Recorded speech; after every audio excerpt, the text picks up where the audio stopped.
My name is Femi Omotayo. Some of the folks call me PF, and I'm the lead pastor at New Covenant House. Amen?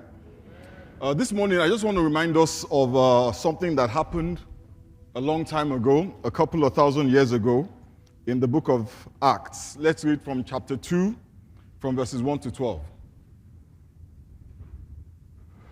Man, that was an awesome time.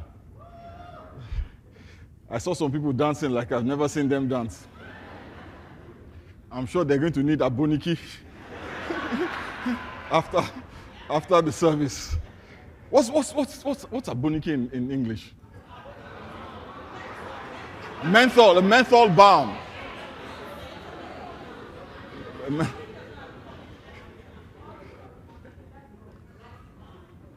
Icy hot, because some people have forgotten that they are not as young as they used to be. Acts chapter 2, verses 1 to 12, says, on the day of Pentecost, all the believers were meeting together in one place. Suddenly there was a sound from heaven, like the roaring of a mighty windstorm, and it filled the house where they were sitting. Then what looked like flames or tongues of fire appeared and settled on each of them. And everyone present was filled with the Holy Spirit and began speaking in other languages as the Holy Spirit gave them this ability. At that time, there were devout Jews from every nation living in Jerusalem. When they heard the noise, everyone came running, and they were bewildered to hear their own languages being spoken by the believers. They were completely amazed. How can this be? They exclaimed. These people are all from Galilee, and yet we hear them speaking in our own native languages. Here we are, Parthians, Medes, Elamites, people from Mesopotamia, from Judea, Cappadocia, Pontus, the province of Asia, Phrygia, Pamphylia, Egypt, Nigeria, Cameroon, Ghana, America, Haiti, Mexico, Canada, England, Zimbabwe, and the areas of Libya around Cyrene. Visitors from Rome, from India, both Jews and converts to Judaism, Cretans and Arabs.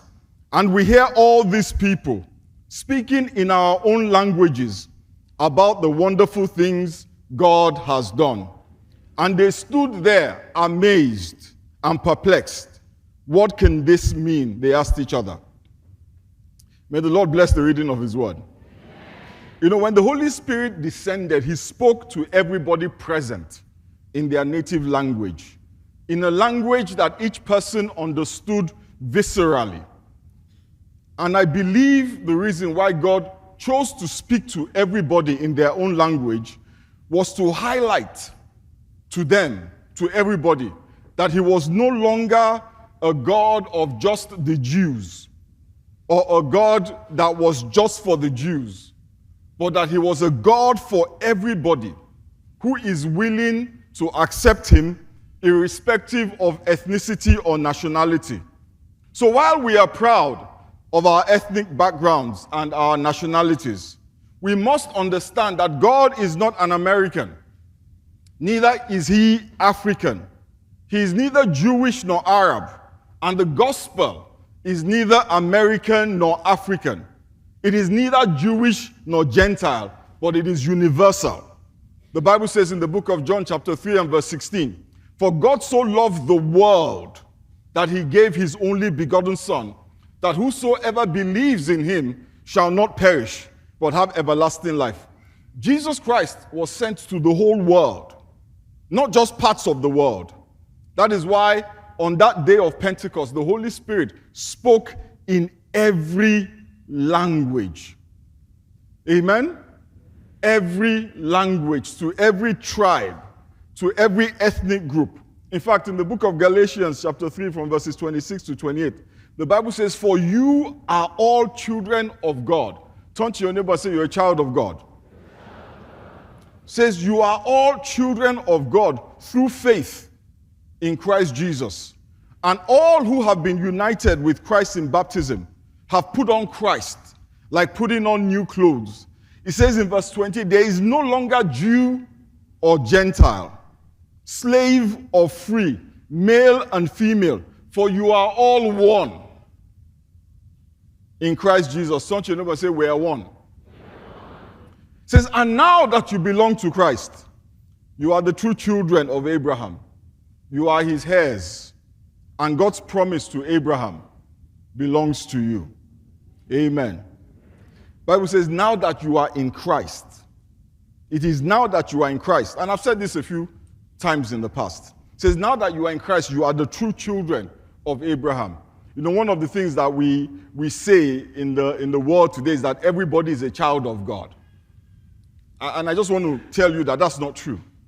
Not everybody is a child of God. Everybody is a creation of God. But you have to move from being a creation to a child. Amen? You are not born a child of God. You are born God's creation. Amen? Becoming God's child is something that happens when we enter into Christ. The Bible says that when you are in Christ, you are God's children. You are the children of God, and you are the children of Abraham. Amen? Now, it's interesting, right, that the Bible, we're not called the children of Isaac. Have you noticed that? There's nowhere in the Bible that refers to us as the children of Isaac. And there's nowhere in the Bible that refers to us as the children of Jacob. And you know, Jacob was also called Israel.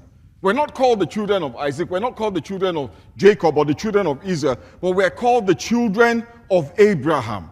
And the reason why we're called the children of Abraham and not the children of Isaac or Jacob is because the promise was not made to Isaac. Amen? The promise was not made to Israel. Let me say that again. The promise was not made to Israel. The promise was made to Abraham. Amen? Israel, interestingly, is a grandson of Abraham. Israel is the grandson of Abraham. But the Bible doesn't call you a grandson. The Bible says you are a child. It says you are the children of Abraham. Israel is a grandchild. You are a child. Make of that what you will. So in your agbadas and your boo-boos and your kaftans, your suits and your ripped jeans, your designer dress and not so designer dress, the Bible says you are the true children of Abraham. Amen? Somebody shout hallelujah. And the good news is that you have been called to a new life. In Romans chapter 6, verse 3, it says, don't you know that all of us who were baptized into Christ Jesus were baptized into his death? We were therefore buried with him through baptism into death, in order that just as Christ was raised from the dead through the glory of the Father, we too may live a new life as the children of God. The Bible tells us that Jesus Christ died to pay the price for our sins. Yeah, his death was the punishment for our sins. And when we accept that he died for us, when we come to a place of acceptance, yeah, when we come to a place where we are able to say that our sins, my sins, your sins are a part of what he paid for. What happens at that point where we accept his sacrifice? The Bible says that we are baptized into his death, so that through his resurrection, we are resurrected into a new life. Do you understand what I'm saying? When you accept Jesus in the spiritual realm, you are joined to him on the cross.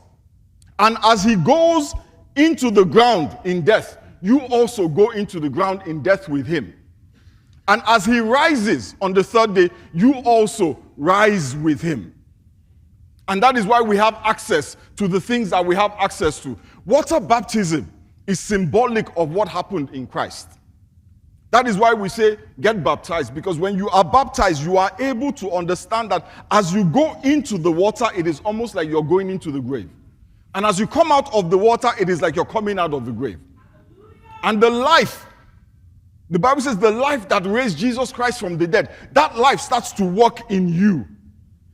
In John chapter 10, verse 10, the Bible says, Jesus said, the thief comes only to steal and kill and destroy. I have come that they may have life and have it to the full. You know, the word life in these verses is a Greek word that we pronounce as Zoe. Anybody here by the name of Zoe? Okay. Zoe means the life of God. Amen? Zoe means the life of God. Listen, Jesus Christ came not only to give us the inheritance that belongs to us as children of Abraham, but he also came to give us the life of God. And that is why the Bible says in 2 Corinthians chapter 5, verse 17, this means that anyone who belongs to Christ has become a new person. The old life is gone.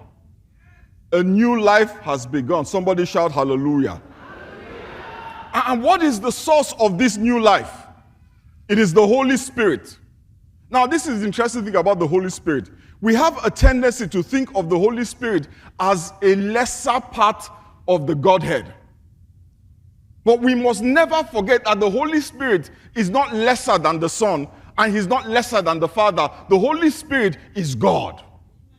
Yeah? So that when we receive the Holy Spirit, what we are actually receiving is God. So if the Holy Spirit resides in you, guess who resides in you? God. That is why the Bible says, don't you know that you are the temple of the Holy Spirit? So you see, God no longer dwells in buildings built with the hands of men. That is why we can have church in a disco hall. Okay, you guys don't do disco. In a nightclub. In fact, the first church where I served was actually held in a nightclub. And we would come to church on Sunday morning, those of us who were serving, and the place was reeking of booze and cigarettes. And there was a wall of booze on display, and we would preach the gospel there. And people got saved there. Because God is no longer about buildings. Now God dwells in our hearts. So men have a tendency to say, oh, this building is sacred. Listen, it's a building. And if you come 20 years later, it might be the parking lot of a Walmart. Amen? So we don't get attached to buildings. When I got saved, and the Lord, the way that God called me, or the calling that was prophesied that I received was, God said to me that I have called you to build my house. He says, I have put upon you the anointing that I put upon Bezalel. And when I heard that, I went and studied Bezalel. And I thought to myself, okay, God is calling me to be a carpenter, right? And that I will build churches with my hands. But as I grew in the faith, the Lord told me that, Femi, it is not about buildings, it's about the heart. Because God no longer resides in buildings, he resides in men's hearts. Amen? So, you have God in you. Turn to your neighbor and say, you have God in you. In Romans chapter 8, verse 11, the Bible says, if the spirit of him, listen, if the spirit of him who raised Jesus from the dead is living in you, he who raised Christ from the dead will also give life to your mortal bodies because of his spirit, who does what? Who lives in you. The Holy Spirit lives in you. Amen? And if the Holy Spirit lives in you, that means God lives in you. And through the Holy Spirit in you, the life of God flowing through you, what does it produce? Fruitfulness, increase, creativity, restoration. Think about it for a second. If God is living in you, right, what is going to manifest out of you? God. And all that God is and all that God has. Listen, guys, the Holy Spirit is critical. It's critical if you want to live a victorious life. If you want to live a life that is a reflection of the life of God. That is why Jesus Christ said to his disciples, wait in Jerusalem until you receive the Holy Spirit. And when you receive the Holy Spirit, you shall be witnesses of me in Judea, in Samaria, Jerusalem, Judea, Samaria, and the uttermost parts of the earth. We think the Holy Spirit is about speaking in tongues. We have reduced him to speaking in tongues and helping us fight witches and wizards. But the Holy Spirit is the engine that is supposed to power the life of a Christian. And without the Holy Spirit, all we have is religion. You might as well be a Buddhist. Because if you don't have the Holy Spirit, your Christianity is just ritual and religion. And you are trying by your willpower to do the will of God. They could never be witnesses without the Holy Spirit. If you read Romans chapter 7, from verse 14 to 20, Paul starts to talk about his struggle with... Oh, by the way, I forgot to announce when I started, this is not a TED Talk. Amen? My goal this morning is not to entertain you, right? My goal is to speak the word of God to you, edify you. Let me tell you something about church, and I digress. There are a lot of churches where you will go to, and you will hear a good word. You will hear a good message, right?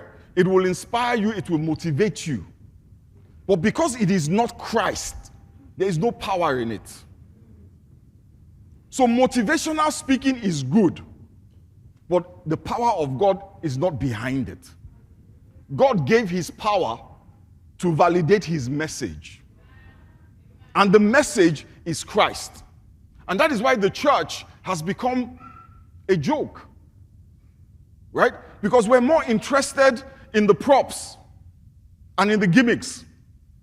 We're more interested in how the pastor dresses, how trendy he is.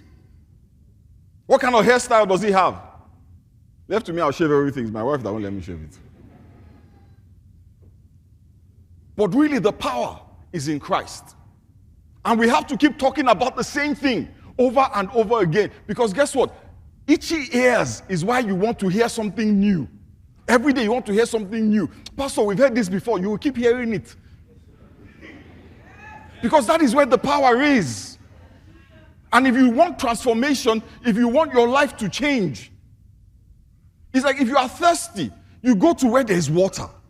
If you want change, you go to where there is power. And the power of God is manifest to validate the word of God, not to prove that I'm a good preacher. That is why Paul said that the words that we speak to you, it is not with the eloquence of man's wisdom, but with demonstrations of the Spirit and power, that the faith of men may not rest in the wisdom of men, but in the power of God. So I'm very okay with preaching Jesus every single Sunday, because I know that you will start to see the transformation, because that is where the power is. So this is not a TED Talk. Amen? We're going to read plenty of scriptures. Romans 7:14. So the trouble is not with the law. Paul is talking about his struggles with sin. Anybody here struggling with sin? It's okay. I know you all like to act like you're perfect. He says in verse 14, so the trouble is not with the law, for the law is spiritual and the law is good. The trouble is with me. He said, Femi, the trouble is with you, Femi. You are the problem. He says, for I am all too human. Oh my God. Paul is human? A slave to sin. I don't really understand myself. For I want to do what is right, but I don't do it. Instead, I do what I hate. Does that sound familiar? But if I know what I am doing is wrong, that shows that I agree that the law is good. So I am not the one doing wrong. It is sin living in me that does it. And I know that nothing good lives in me. That is in my sinful nature. I want to do what is right, but I can't. I want to do what is good, but I don't. I don't want to do what is wrong, but I do it anyway. Wow. When I read that, I was like, you too? It says, but if I do what I don't want to do, I am not the one really doing wrong. It is sin living in me that does it. You can hear the despair, the frustration at this reality in his voice when he says in verse 24, oh, what a miserable person I am. Who will free me from this life dominated by sin and death? So, what is happening in Romans chapter 7 is that Paul is telling us the problem. Yeah? And many of us here can relate to that problem. That's why I'm preaching this sermon today. No matter how much I want to do the right thing, I find myself doing that which I know is evil. And the reason why I know it is evil is because the Bible, the law, has told me that it is evil. But we don't blame the law. The law is just a messenger. But once my ears hear the law, my nature is driven to rebellion. And where there is sin, there will be death. So in chapter 7, Paul lays out the problem. And then in chapter 8, he starts to tell us the solution. Let me quickly say this. I'm speaking to you from a place of revelation, not from a place of perfection. I am not sharing this with you because I am flawless, but because I have come to recognize the truth and I'm trying to walk in this revelation. Amen? The first step to solving the problem, Romans chapter 8 verse 1. This is where I'm going. Romans 8 verse 1. Therefore, don't you say therefore, there is now no condemnation for those who are in Christ Jesus. Now, if you read that in the King James Version, it says there is therefore now no condemnation to them which are in Christ Jesus. Full stop. Who walk not after the flesh, but after the Spirit. That's what the King James Version says. Now, let me tell you something. The King James Version and any interpretation that is derived from the King James Versions are the only ones that say that last part. Yeah? For now there is no condemnation to them which are in Christ Jesus. Full stop. That is the only thing that the original Greek text says. For those who walk after... Sorry, who walk what? Who walk not after the flesh but after the Spirit. That is extra. Where we come from in Nigeria, we say Jara. It's an addition. And do you know why it was put there? Do you know why it was put there? It was because the guys who were translating that particular portion, they found it hard to believe that there was no condemnation without condition. So they added a condition that the original Greek did not add. The lack of condemnation, listen, the lack of condemnation is not obtained by how you walk, but by the fact that Christ died and you are in Christ. That's where the lack of condemnation comes from. Now, the first step to manifesting the new life, the first step to manifesting the Holy Spirit, to manifesting the holy life, is that you must accept the freedom that Christ gives you. You must accept that you are no longer under condemnation in Christ. Forget about your neighbor for a second. Say to yourself, I am no longer under condemnation. If you cannot accept this, if you cannot accept that you are no longer under condemnation in Christ, you cannot experience the fullness of the new life. As long as you are thinking that you have a part to play in your deliverance from judgment, which is what condemnation is. As long as you think you have a part to play in your deliverance from judgment, you limit the life of God inside you. The power to overcome sin comes from the new life, not from willpower. And that new life is given. Is given. It is not earned. It is given. It is not worked for. It is given. And it is given by the presence of the Holy Spirit to those who are in Christ Jesus. Let me tell you a story in John chapter 8. There was a woman who was caught committing adultery. We know that story, right? When the woman was brought to Jesus, he said to her accusers, by the way, the Bible says that the woman was caught committing adultery. So they weren't lying. It wasn't a false accusation. Are you hearing me? It was not a what? It was not a false accusation. She actually committed adultery. They caught her at it. She was guilty. So we're not talking about an innocent person here, right? We're talking about a guilty party, yeah? And they brought her to Christ. And what did Jesus Christ say? He says, let he that is without sin cast the first stone. He didn't deny that she committed adultery. All he said was, if you think you are without sin, cast the first stone. Those guys, I'm sure they knew that Jesus Christ knew what they were up to or what they had been doing. That's why they dropped the stones. If that happened amongst us here, because we think we don't know, because we don't know what other people, some of us will say, I better throw that stone before they think I'm a sinner. That is why church people like to throw stones. Because, I have to accuse you so that I can look good. If you are not bad, then am I good? No, you are bad. And I have to call out your badness. So we're constantly, holding people accountable. Listen, if accountability comes to your house, you are the chairman of accountability, it will not be funny. So we're constantly throwing stones. Oh, that person must be punished. Oh, no, that person must be dealt with. If you let them go, they will think they can keep doing it. But here, Jesus himself, the one that we're supposed to follow, he says, let him that is without sin cast the first stone. Many of us here have thrown stones that we should not have thrown. We have judged when we should not have judged. We have condemned when it was not our place to condemn. Stop throwing stones. I love this thing we say. Say, he who lives in a glass house should not be throwing stones. All of us live in glass houses. I hope you know that, right? All of us live in glass houses. You see, the problem with your sin, is that I don't know it. That's the problem with your sin. You think that your sin is smaller than mine because mine is more visible. And that's what those guys were thinking. They caught the woman in adultery. How many of them were adulterers? We don't know. But Jesus Christ knew.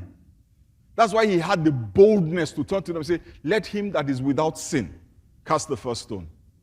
And the Bible says, from the oldest to the youngest, they just dropped the stones and they understood that if they had thrown that stone, the problem, they dropped their stone and they left. Now, I want us to look at the conversation that Jesus had with that woman in John chapter 8, verses 10 to 11. Jesus straightened up and he asked the woman, woman, where are they? Has no one condemned you? Verse 11, no one, sir, she said. Has no one condemned you? No one, sir, she said. Then neither do I condemn you. Jesus declared, go now and live your life of sin. The first thing he said to her, I do not condemn you. I do not what? Condemn you. Then he said, go and sin no more. He didn't condemn her because he loved her. He doesn't condemn us because he loves us. Not because we have promised to be good. Not because we have made a commitment to not sin. What promise did that woman make? She made no promises. In fact, she didn't even say, Father, I repent for my sins. There was nothing. She hadn't even apologized. I'm sorry for all the people that I hurt. All she had to do was accept the mercy that he showed her. That's all. We add a lot of things to satisfy men. But this is all that satisfies God, that you accept the gift that he gives you. And we know that she accepted it because, guess what? She became one of his most faithful disciples. Amen? So turn with me to Romans chapter 8. It says, verse 33, who will bring any charge against those whom God has chosen? Who will bring any charge against those whom God has chosen? Who will bring any charge against you? Who will stand before God and dare to accuse you? It is God who justifies. Who then is the one who condemns? No one. Christ Jesus, who died, more than that, who was raised to life, is at the right hand of God and is also interceding for us. Listen, my brothers and sisters, The only person who has the authority to condemn you or to judge you is Jesus. The only person who has the authority to bring any charge against you is Jesus. The devil has no authority to do it anymore. Every time the devil comes with an accusation and says, oh, look at what your boy did, Jesus is like, will you come on, get out of here? Because only Jesus has the authority to do it. And the Bible says, it is that same Jesus who justifies you. So the prosecutor, basically, the only person who has the authority to prosecute you is also the person who declares you guiltless. That is powerful. And guess what? He is not only, God is awesome. He is not only the prosecutor who has the power to accuse you and decides that there is no accusation against you, but he's also the defense attorney who is seated at the right hand of God, interceding for you. Just in case somehow, one accusation slips through, he is there, catching every one of them and saying, nope, I paid for it. I paid for it. I paid for it. He did this, I paid for it. She said this, I paid for it. 2 years ago, I paid for it. 2 years down the line, I paid for it. Everything, past, present, and future, is paid for. Let me ask you a question. When did Jesus die? 2,000 years in the past. Over 2,000 years in the past. That means that every sin you commit, as far as Jesus is concerned, when is it? In the future. So, what sin are you going to commit that he has not paid for? Not that he will pay for. He has already paid for. We don't like to say that in church.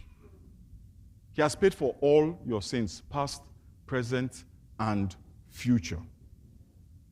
The only reason we are not under condemnation is because of Jesus. He took upon himself all your sins. Every single sin. Yes, I said so. My name is Femi Omotayo. And I approve this message.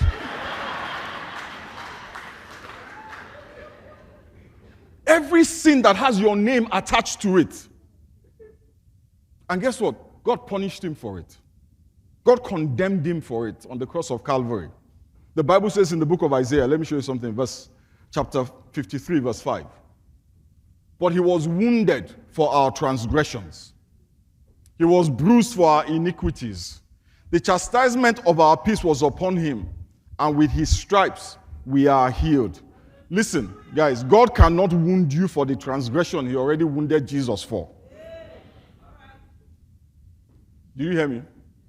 God cannot punish you for what he already punished Jesus for. You know, in some families when we were growing up, when the younger child does something, they beat the oldest one. And if perchance they beat the oldest one, they will still come back and beat the youngest one. So there is the punishment of the elder and the punishment of the perpetrator. Listen, when God punished Jesus, he cannot punish you again. He was wounded for your transgressions. He cannot wound you for those same transgressions again. And remember, all your transgressions, this wounding happened 2,000 years ago. Right? So everything is in front. He cannot bruise you for the iniquities he already bruised Jesus for. He cannot chastise you for what he already chastised Jesus for. And he cannot whip you for what Jesus was already whipped for. If he did that, you know what he would be? He would be unjust. He would be unjust. And we know that God is just.